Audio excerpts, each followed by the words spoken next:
Great. Professor Dr. Dmitry Abanin, very nice having you here now at the US-Switzerland Quantum Symposium here at the Uptown Areal in Arlesheim, Switzerland.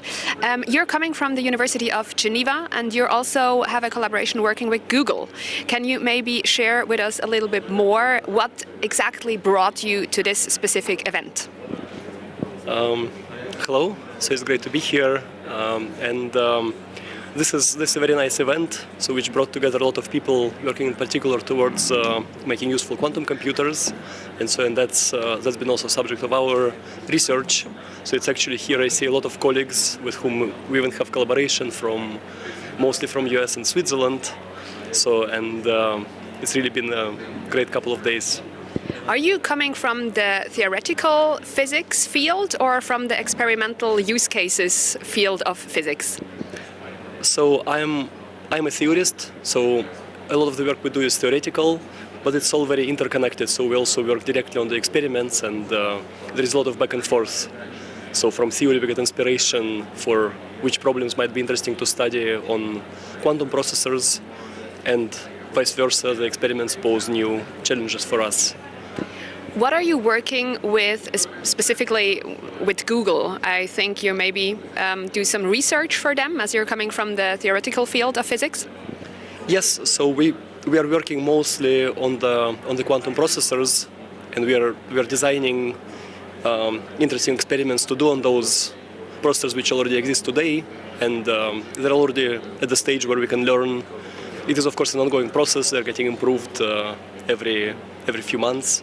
But they're already at the stage where they can really yield new fundamental knowledge, in particular about non-equilibrium phenomena, so they can teach us about nature in those ways. You had me with experiments.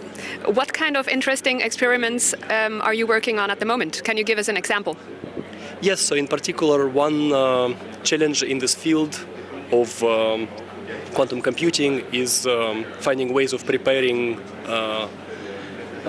states of many quantum degrees of freedom in an efficient way.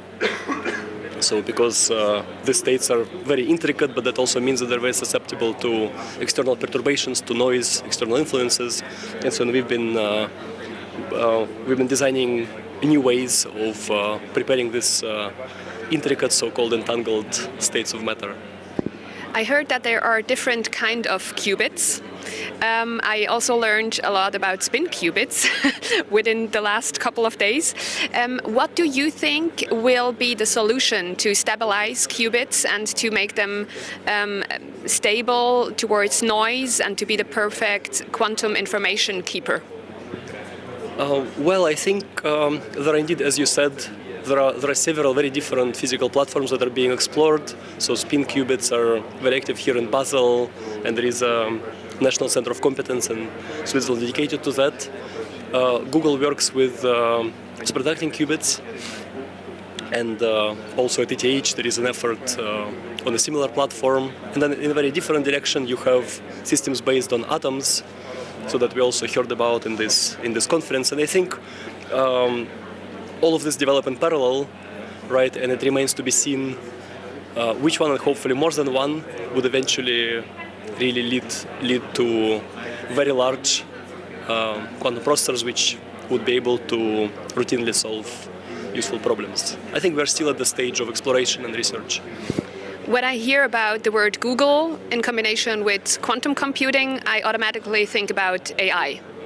As there are so many informations and questions asked every day over Google, what do you think, where will Google go when they will go on the next level of quantum computing and have access to possibilities that we can't imagine right now at the moment? Indeed, this link, so our team at Google is actually called Google Quantum AI, so there is AI even in the title, and I think indeed the whole community is thinking about the links between quantum information and artificial intelligence. This is a very young field, so I think we still have many years of research ahead of us before we hopefully find useful applications which would be possible once quantum processors become better. What do you think about this whole Uptown Basel project, and also Quantum Basel is doing at the moment in this field in Switzerland for the whole quantum community? I think it's a great initiative, and so in particular, even looking at this event, bringing together so many people working on all of these platforms, that's pretty unique, and I think it's extremely useful because you can see progress in different fields and discuss various challenges. So I think it's really nice, and I hope it keeps on growing and really becomes the seed of quantum research, quantum computing research in Switzerland. Professor Dr. Abanin, thank you so much for your insights and inputs of this whole field, and thank you for the talk. Thank you very much.